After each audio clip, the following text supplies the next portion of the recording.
to create awareness on the impact of plastic, particularly on the environment, and as well as our health. A convenient tool for shopping or an environmental nuisance, the issue of plastic bags will remain a serious conundrum in Banjul and the whole of the Gambia unless a viable and lasting alternative is introduced. It was a short video though, but I was able to do this, the filming here alongside my fellow cameramen, and they did a fantastic job. That was our colleague Famara Fofana talking about his recently concluded programs, one in Kenya and the other one in Dakar. Thank you very much, Famara Fofana.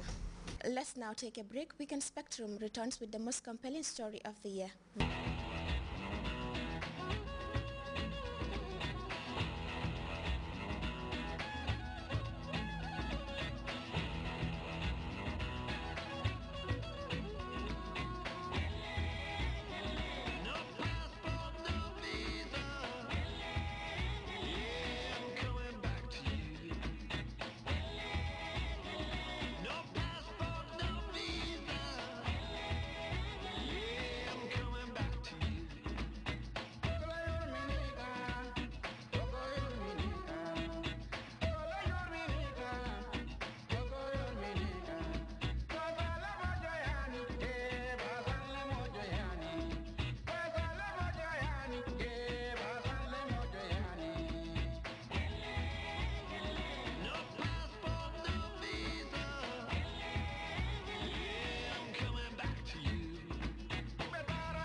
Welcome back to Weekend Spectrum. I'm sure you must have heard about the phrase Spain in pain. Well, during the course of the year, our reporter covered the Vice President, Her Excellency Ajah Dr. Aissatou Njie Sidi's program in Spain. Like the Andalusian shepherd boy wandering from place to place looking for treasure, Ibrahima Balde's journey to Madrid was eventful. As we review the story, let us imagine how the media phrase Spain in pain sprang from. As the year draws to a close, the task of regurgitating what others considered a compelling story that was done during the course of the year in review can be described as an exercise as elusive as the story itself. Perhaps I should explain what happened. On a dry wintry morning in February 2012, I descended on the Spanish capital Madrid with the Gambian delegation that accompanied the Vice President, Her Excellency Ajah Dr. Aissatou Njie Sidi, to attend the launch of Women for Africa Foundation. It was my first visit to Spain. As for the VP, it was another historic moment for her to reconnect with people she knew and worked with over the years. Madam Maria Fernando de la Vega was one of them. Vega has been a towering figure in modern-day Spanish party politics, and on this visit, Madam Vega's party was no longer in power. However, this did not in any way dampen her mood, as Vega was determined by all means to reconnect with her Gambian friend. When the time was ripe for others to join in the welcoming ceremony, Gambian diplomats based in Madrid sat down with the VP and exchanged pleasantries before being ushered into a waiting convoy. The next day, the Vice President would reunite with other influential women who had come to attend the launch of Women for Africa Foundation. On the high table, an influential footballer who needed no introduction was Xavi Alonso of Real Madrid and Spain. As member of the Advisory Council of Women for Africa Foundation, the Vice President received a thunderous applause before addressing the meeting. The Vice President of Gambia, who's also a member of the Advisory Council.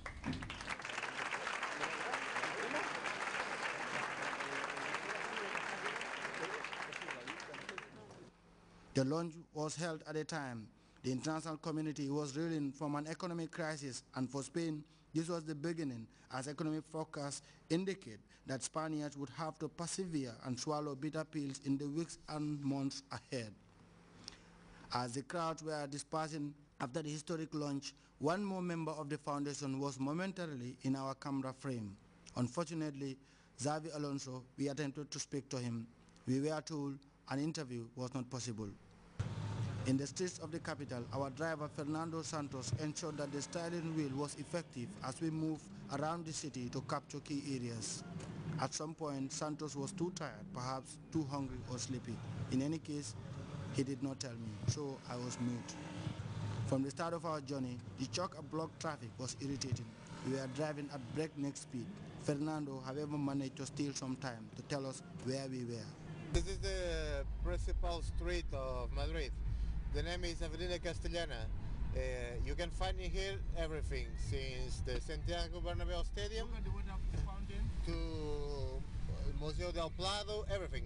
Everything in Madrid almost you can find in here. 5-star hotels, restaurants, everything. This is really amazing. It's a big avenue and very beautiful. Big and very beautiful, but I was wondering why all these activities, why the mainstream media coined the phrase Spain in pain. Coming down to a community where you have a lot of black people living, so it's an opportunity to talk to them and find out how they are living here, and they must have a word or two to pass on to the hundreds of Africans who want to come down here thinking that all is easy. Moving downtown Madrid, we encountered a group of African migrants who had come to Spain in search of greener pasture, but the hope of making money in Spain is beginning to disappear into thin air. It's very difficult to survive here. Nobody knows where Spain is heading to. Even for those who live here for 11 to 12 years, will tell you more about this. I think those who usually immigrate from Spain to Africa are fooling some people by telling them that Europe is easy. We are here without papers. We eke out a living from the sale of cassettes. You know here, if you don't have a house, you sleep on the streets. As we continue to rove, the views from the men and women in the streets of Madrid haunted us. However, we continue to zoom onto the activities in the street that apparently had a lot of African visitors. This is Mama's Salon, a meeting point for African women who want to put on a beautiful hairstyle. Mama told me Spain was indeed in pain. I am sending regards to my African brothers and sisters. I want to urge the children to continue learning. At the same time, urging those working to stay put and work.